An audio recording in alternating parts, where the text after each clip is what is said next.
sono Michela e rappresento Miki Studio e mi occupo di bellezza specializzata sulla colorazione. Ho proprio una passione per la schiaritura. Svolgo questo lavoro da tantissimo tempo e ho fatto vari percorsi lavorativi anche con parrucchieri di altre nazionalità.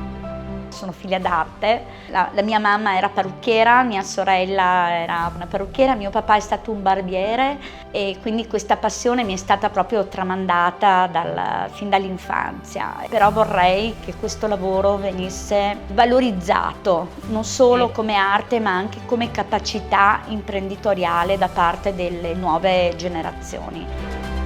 Ho deciso di diventare maestro artigiano perché sentivo la necessità di divulgare questa passione, questa, artigianalità.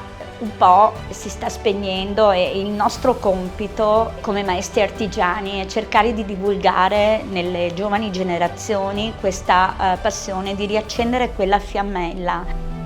Il rapporto che ho con Fartigianato mi è stato appunto tramandato dalla famiglia. Ammiro chi propone tutto quello che può essere innovativo e tutto ciò che può aiutarci a svolgere il nostro lavoro nel miglior modo possibile. Quindi artigiani sempre sul pezzo.